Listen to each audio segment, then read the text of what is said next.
Hey there, wellness entrepreneur. Welcome back. Today, I am coming into recording from a beautiful weekend of the Halloween Madness, which was so much fun. My daughter was the rising phoenix. I'm just so proud of her creativity and thinking of that. I get a lot of people asking, like, where did she think about that idea? And she loves the Wings of Fire dragon books, and they bring in some Greek mythology. And so that is how she came up with the idea to be the Rising Phoenix, and she was very creative in her costume, and we were able to pull it off, and she just looked so darn stinking cute. So we had a lot of fun on Halloween and activities with friends, and then on Sunday we had our family photo shoot with a photographer I've been using for many, many years. Her name's Rebecca, and she is just amazing, and we just had a fun time in San Diego area at Lake Hodges. There's such beautiful hiking and biking trails, and the sun was coming through the trees. It was just really gorgeous and relaxing. And then we had a nice slow dinner in the area. So it was really a fun time. And then I flowed right into Manifest and Move Monday. And today's theme for November, we were talking about reflection and gratitude and also feeling pride in our business. And it just reminded me of one of the most powerful pieces of coaching I got was from one of my coaches, Stacey Bayman, years ago in one of her live events. I didn't attend live, but I did attend virtually. And she coached me on feeling pride in my business. And it wasn't an emotion I typically tapped into. And I think this is true as a practitioner, especially as females. We just keep showing up to serve and help people. And sometimes we forget about all that we've done and we've created. And we've done it, a lot of us, through hard times and challenges and life circumstances. And I think it's really important, especially I've found this for myself after that coaching and experiencing it for myself, that feeling pride in all that you created just opens your capacity to create more with more ease and grace and space and calmness and grounded certainty and confidence. You're able to tap into so much. So I really brought that into today's Manifest and Move practice, where they could reflect on the year and all that they did create and feel that pride and gratitude for themselves. So if you weren't able to attend today, I do highly encourage you to do that for yourself. Take the time. If you want the replay, I'm happy. Just reach out to me. I can give it to you. Actually, Lindsay, one of the students there, she said, it was really great. I was able to go within. She cried and acknowledged how far she came this year and the previous years, even before I told my story. And she had some wonderful insights and visions as well.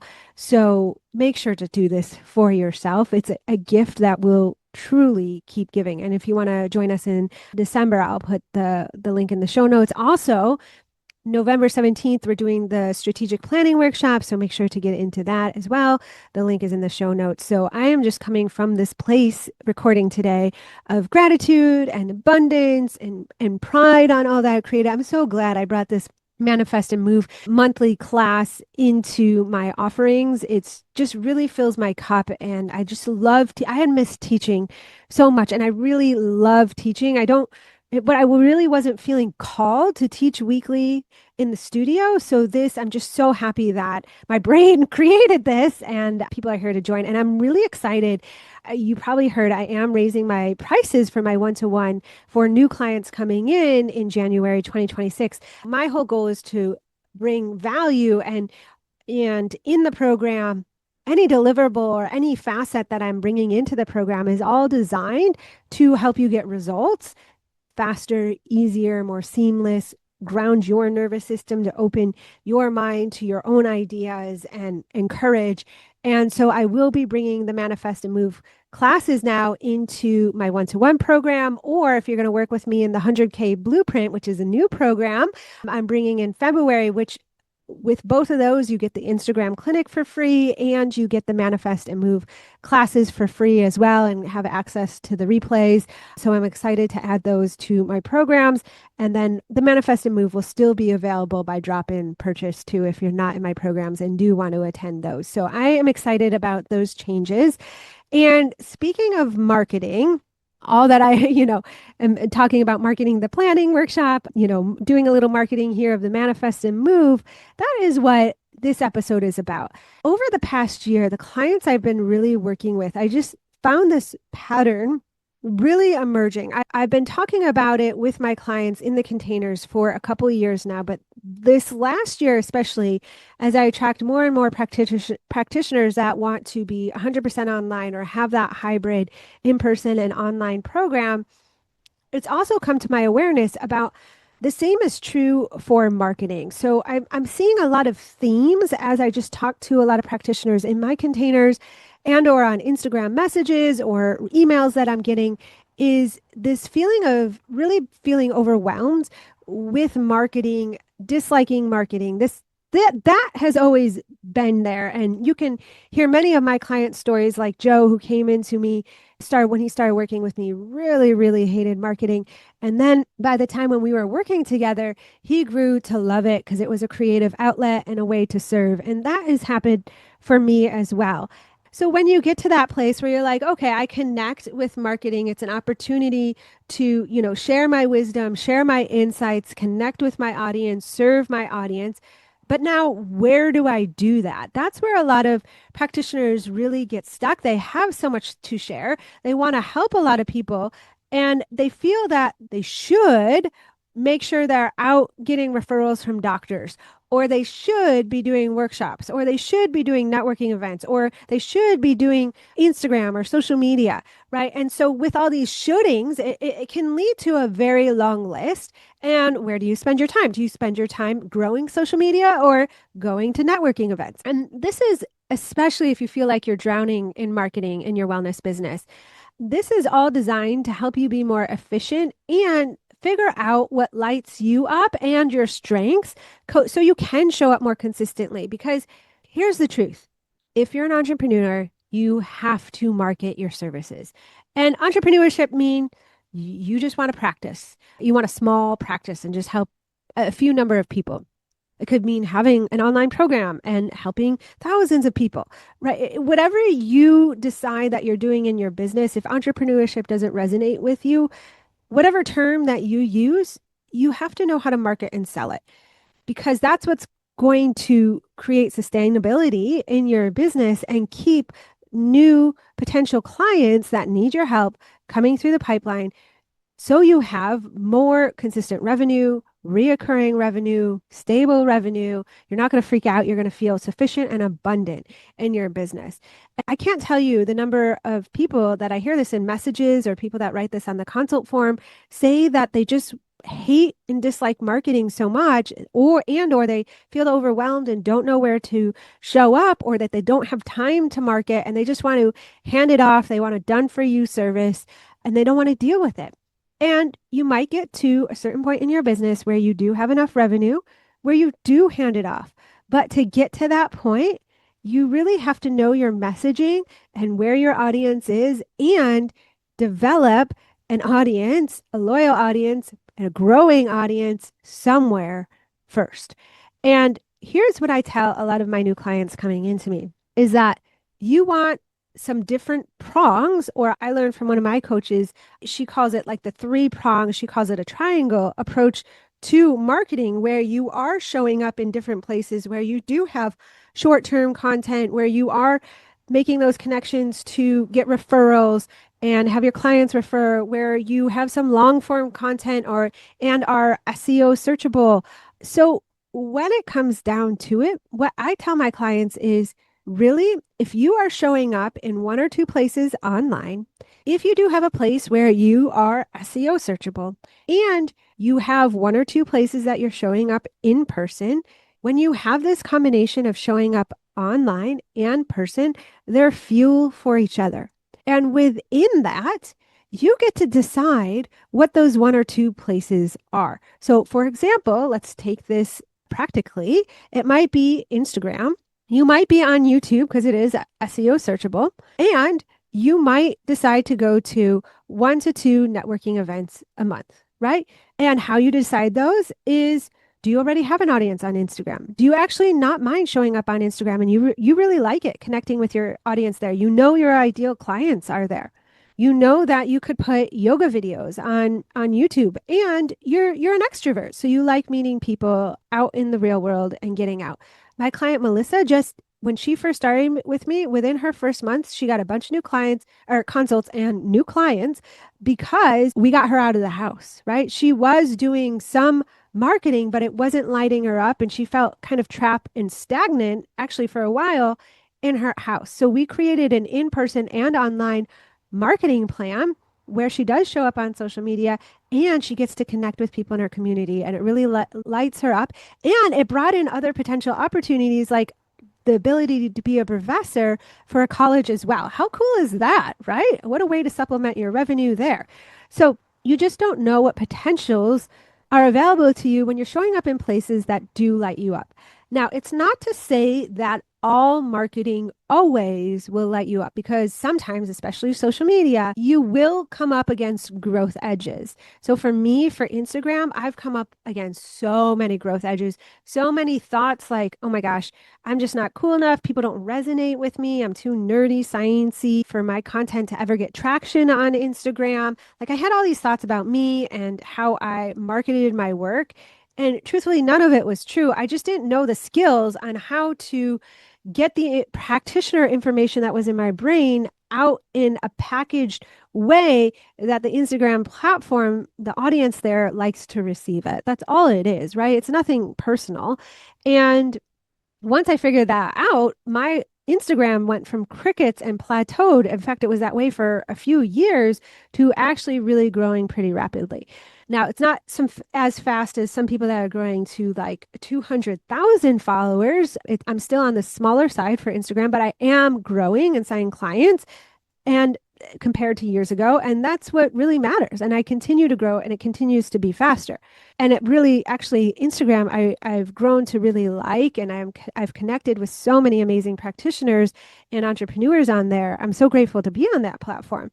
But if you feel a dread and it's a time suck to get on Instagram, so maybe you just show up there to be relevant now. So my client Rachel, she hits anywhere from 10 to 18K months, consistent 5-figure a month earner. Instagram right now, she still hasn't figured it out in a way, and we're working on this where it isn't a huge time and energy suck, where creating content comes more naturally. So she shows up when it feels in alignment to her to stay relevant and make sure that her profile, her feed is up to date.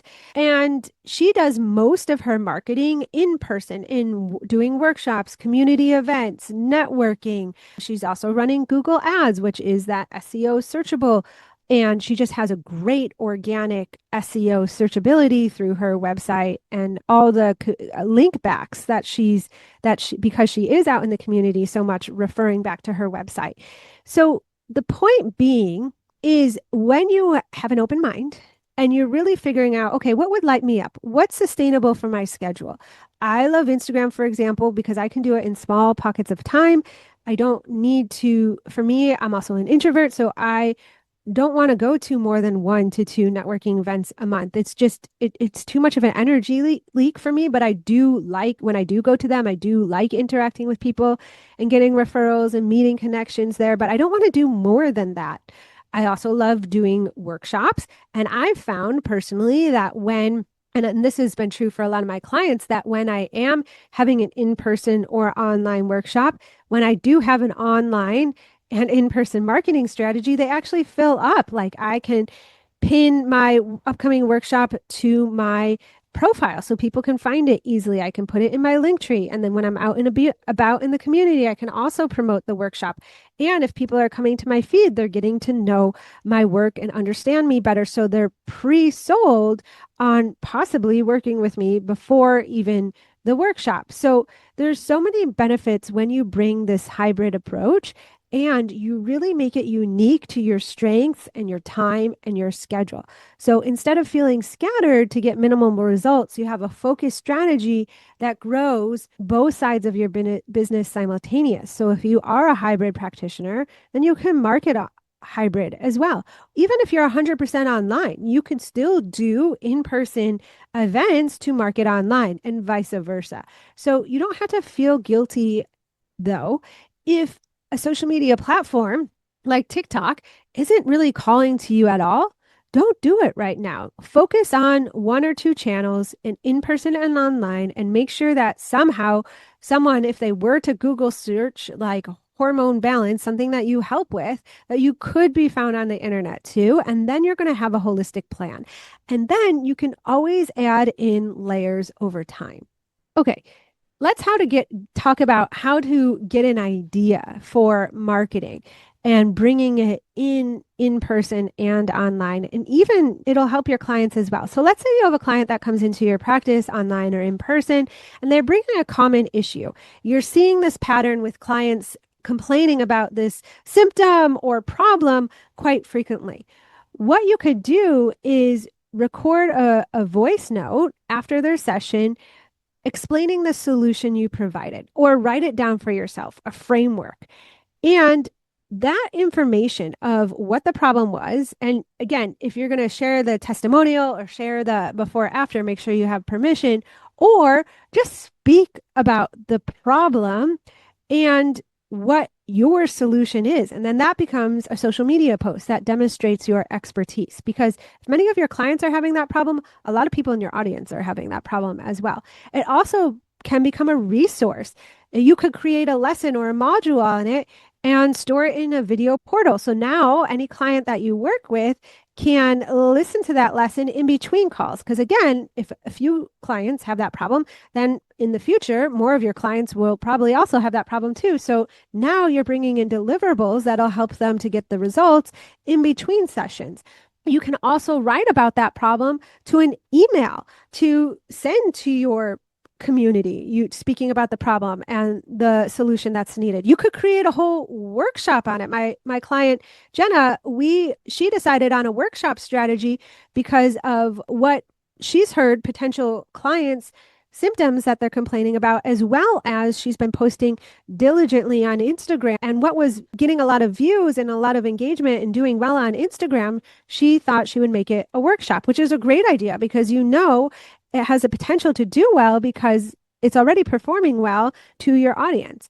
And then you can also create an Instagram story about it. Or you could, if you're going to a referral networking event, you might tell that story. If someone is complaining about a similar problem at a networking event, you could say, oh yeah, I just helped my client through this very same problem, and then speak about it. So it's one scenario, but now you're able to bring it into all these different marketing tactics. And you don't have to sit there and stare at a computer screen and be like, what am I going to post today? What am I going to write about today? What am I going to say today? The key is to capture moments like that when they're fresh. So it might mean, for me, I have 30 to 45-minute calls. So I have time in between calls where I can write down some of these notes to reference later, or to create if I have an idea list of posts or emails I'm going to write about, I can jot it onto the list. So then next time when I go to sit down for my marketing time, I have that list and I have those ideas ready to be pulled from. And that way it's not taking extra time to think of the ideas. Or you can write it into AI and then they can help you create some workshop ideas or social media posts or an email. And so if you're thinking big picture and you're thinking, okay, all right, so I can find some fluidity between marketing in person, online, you can also bring this system into your workshops. So instead of running separate workshops for online and in-person audiences, you can create one workshop that serves both. So one of my clients, Casey, she was doing her brand new first ever workshop. I'm so proud of her. And she had close to 40 registrants and she made it hybrid. It was in person. She was teaching to people in person and then she was going to record it so then they could have the replay. She could eventually sell that if she wanted to and have it up on her website. She could put it on YouTube and make it SEO searchable if she wanted to keep it free. There's so many ideas you can do with that workshop. Even if it was in person, you can bring it online. You can share it with your email list. But you just have to think big picture. And it's so simple. All you need to do is bring a laptop and just record it there. Now, I'll tell you a funny story. Actually, one of my first hybrid workshops I was really excited about doing. I did it at Hera Hub, which is a co-working space in my area. I'm a guru for them. and it was paying. It was $25. I had a great registration. I think my goal was 10, and I think I got 12 people to register. So I was really happy about that. And I was really excited to record it. There was a couple people that purchased and were planning on attending through online. And then the majority of the people were in person, but there were a few online. So I set up my laptop. We were in the conference room and I had slides that connected to the TV so I could show my slides in person online. I thought I was being all fancy and tech. I was like pretty proud of myself. And then I went away and I delivered the workshop. Little did I know that how I had the computer set up was they could see my slides fine, both in person and online. But the box that shows up when you're doing your slides on Zoom, I had the camera posted or shown to my chest.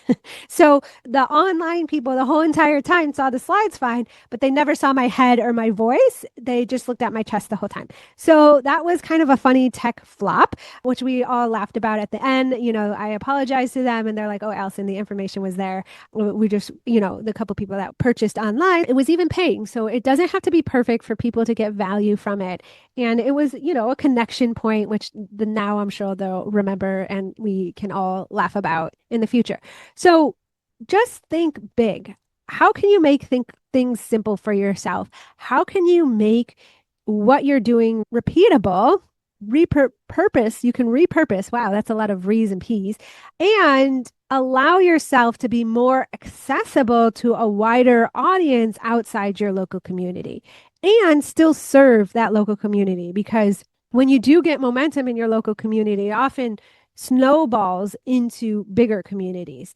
So, lots of ideas here for you to think about with marketing in person and online to serve your in-person and online communities and lead to your in-person and or online program. So that's what I have for you today.